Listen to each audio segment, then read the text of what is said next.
We are back with Green Mountain Mornings on WKVT 100.3 FM and AM 1490, Brattleboro's news talk station.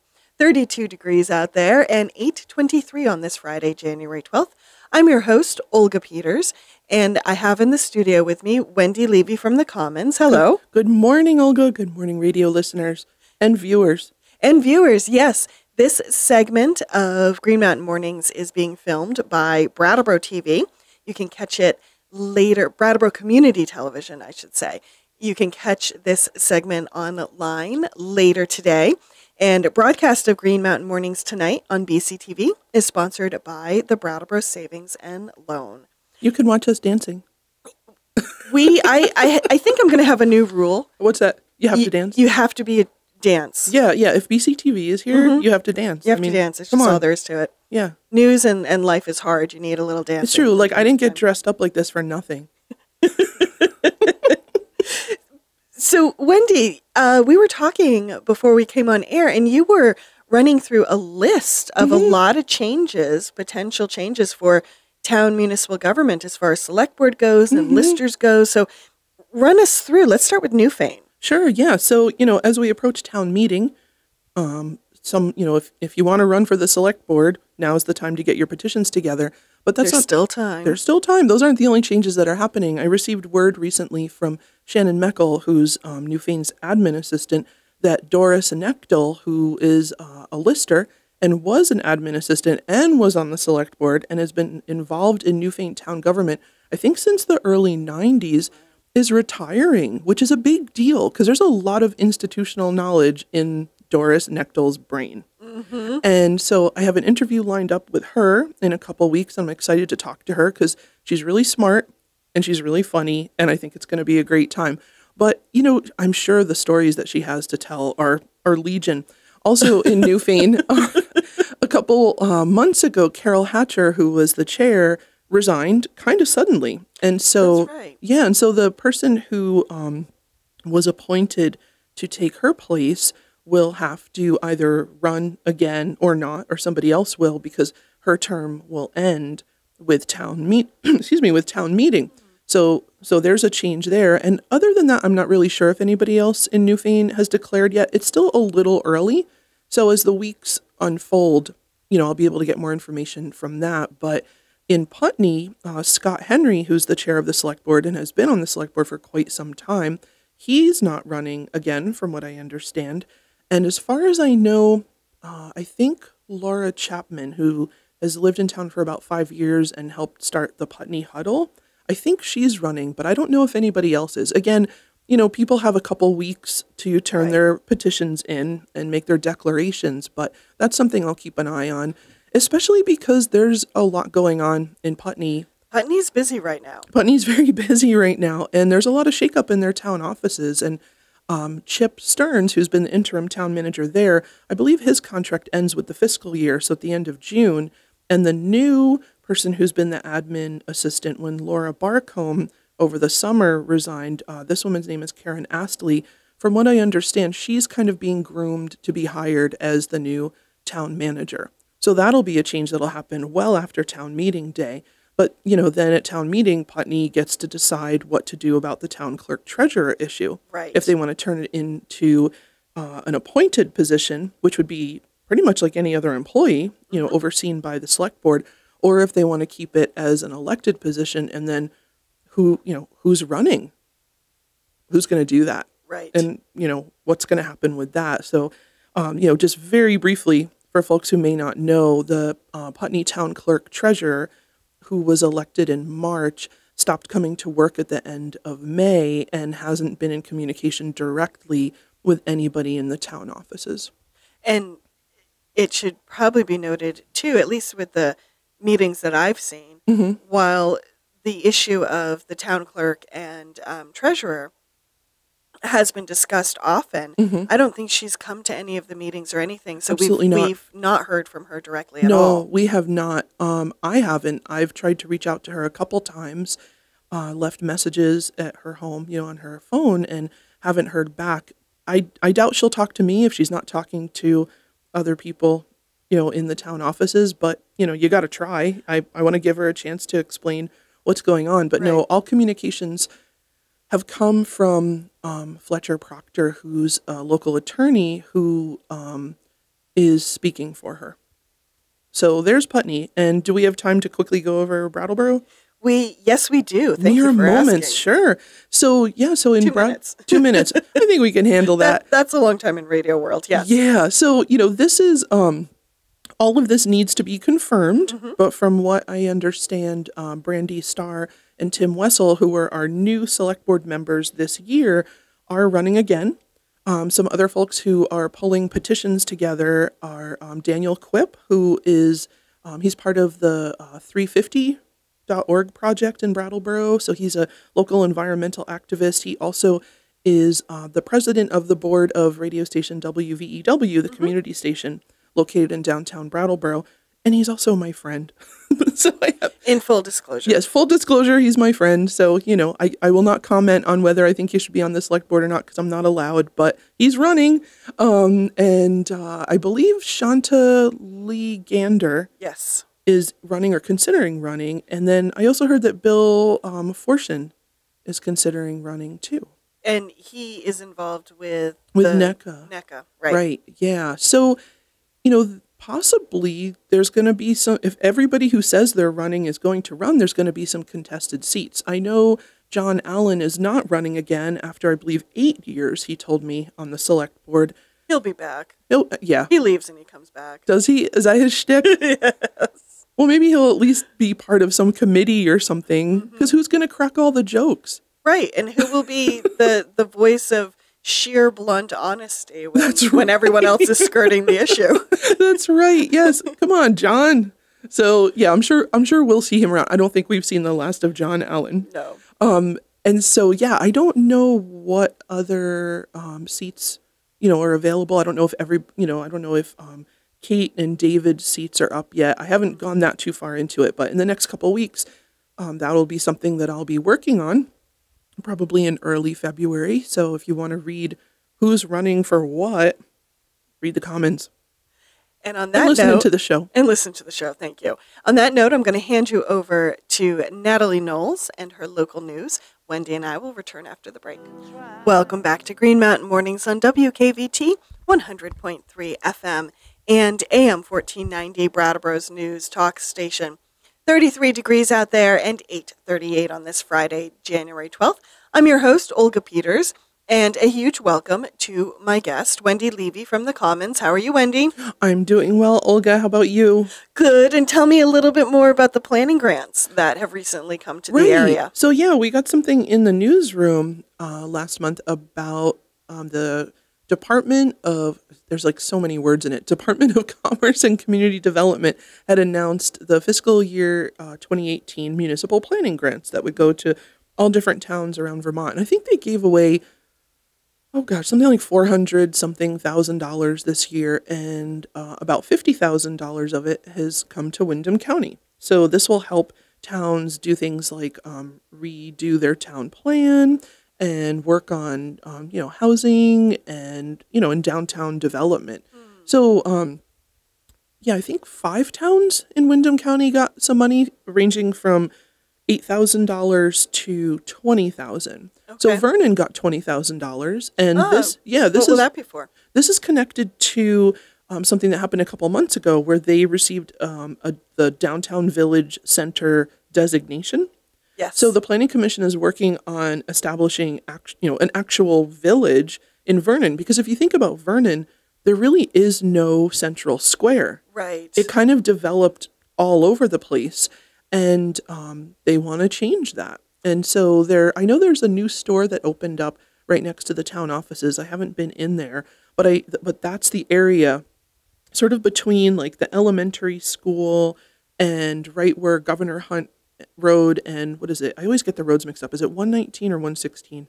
I always get those mixed up. 142. Yeah, none of the above. 142. I'm like, road numbers, the road in Vernon. Yeah. The road you take to get to Vernon. Yeah, exactly. Yeah. So, right. So where that sort of point is heading over to just beyond the elementary school is this kind of triangle that they're going to establish as a village center.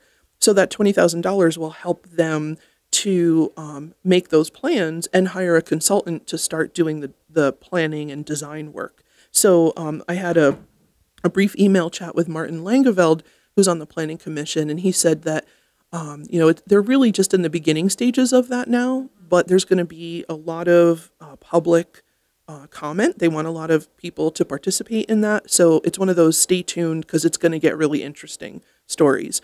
And so Newfane is also redoing their town plan. So they got $8,000 to do that. And I'm working on scheduling a phone appointment or maybe even an in-person appointment to talk to Lynn Forrest.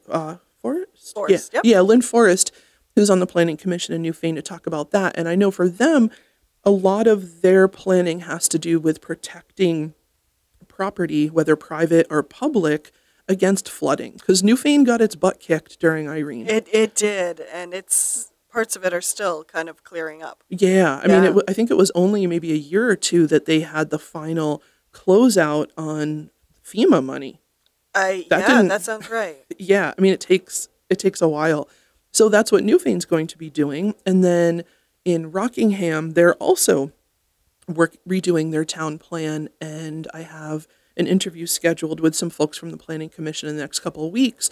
And they're really excited for me to come up and cover that. Our coverage in the Commons of Rockingham Bellows Falls has kind of fallen off in the last couple of years. Yeah. And, it's not for, any lack of love. It's just we're understaffed. And so, yeah, it's called lack of resources. Yeah, lack of resources. So, even though it's not like I need more to do, but you're going to do it. I want to do it. I think that Rockingham and Bellows Falls, that's a really important part of this county, and it needs to be covered, and I will figure out a way to squeeze them in. So I'm going up actually right after our time together.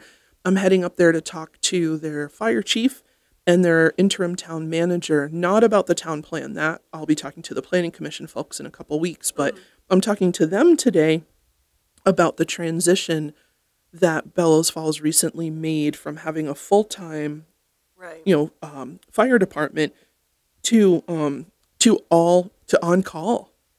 And how's that working? We're a couple weeks, I guess we're almost a month into it, maybe? Mm-hmm. Yeah, heading up on a month. What do the response times look like? How's that working? What did the staffing look like before they made that change, before that budget got cut, and now? And what else does a fire department do? I mean, does it really make sense in a village such as Bellows Falls, where, you pointed out when we were off air, it's really densely packed in terms of the number of houses, the number of people who live there, but also you have these grand old Victorian houses that were cut up into smaller apartments. Right. That creates a different kind of danger when we're talking about a fire. How well were those apartments split up? How much fire safety was taken into consideration when they were split up? How well are they maintained? Right. How well are the codes, everything kept up to code? Right, absolutely. And so even though, the change already happened, is it something that is reversible, can be, should be? So I'm going to talk to them about that and just how it's been going since then, because who knows, maybe we'll find that their response time has been better. Maybe there's no change because the firefighters, they're either hanging out in the firehouse or they're at home, but they live nearby. So does it really make a difference? I don't know. And that's what I hope to go find out. Well, good luck with that. Yeah, thank you. Harmony Birch from the Reformer and I have been talking about the change for the firefighters and the fire department. And boy, it's one of those sticky wickets for municipal government where the select board had to respond to a petition to cut the budget. Right. And this is where they decided to cut. And it's according to Harmony, and you might want to ask these folks you're going to meet with today, but there's not a lot in the Village of Bellows Falls in their budget that they have full control over. Oh, wow. Is it? Huh, that's interesting. Yeah, I know that the municipal structure, the governing structure is different from where it is in other towns because you have a board of trustees, you have a select board, and I'm still learning about what that structure looks like. So I'm really in the beginning stages of covering municipal government in Rockingham, Bellows Falls, because I really just don't know. And so this is what I'll find out. But yeah, I mean, were there other places where it could have been cut? And was this the result of, there's often people in a select board who really don't want to pay for anything. They really want to cut services as much as possible. Maybe it's a political opinion where they think that something like that should be left to the private sector. Who knows? But, I would really like to know, my question always is when a select board is talking about cutting something, and cutting something pretty major, whether it's a fire department or a library, what I always like to know is what is the direct financial effect on the average household? When we're talking about a budget, when we're talking about property taxes, which are, some number of dollars and cents on, what is it, $100 worth of value, or is it $100,000? $100,000. $100,000 worth of value. When we're talking about the cost of a fire department or a library or an administrative official's salary, what does it look like spread over the number of taxpayers? Is it costing everybody, I don't know, $16 a year? Because when we're talking about, these things cost so much money, the thing to remember is it's not just one person paying for it. Right. It's a whole population. Right. So what percentage of it is of the total budget? And what is the direct effect on everybody's tax bill? I think that's information that should be part of the conversation. And in fact, in the Brattleboro Select Board meetings where they've been talking about the budget recently, Town Manager Peter Elwell has been giving that information. Yes. As a percentage of the budget and as the actual dollar, well, in this case, percentage of cents figure that a specific item will have on, the total tax rate. 0.3 of a cent, a 21 tenths of a cent, things like that. And I think that's really helpful to put that out there. And I wish that in the budget conversations, more town officials would include that information. Yeah, okay, so it's some hard math, but you got to do it. Well, and it goes to previous conversations you and I have had about the fact that a municipal government doesn't operate like a personal budget. Right. And there's also those knock-on effects of, so maybe the police department is totally making things up, 20% of the budget, let's say. Right. Well, that's a lot. But maybe in that year, they've saved 18 lives and prevented $3,000 worth of property damage. Yeah. And, that adds up in its own way. Yeah, absolutely. Or, helped to prevent some crimes through different initiatives. So, yeah, it's a really great point, and I'm glad that you brought it up. A municipal budget is not the same as your household budget. Yeah. In a municipal budget, you're not going to be in the black all the time. That's why you charge taxes. That's the assessment. That's why you borrow money. That's why you have a capital fund reserve.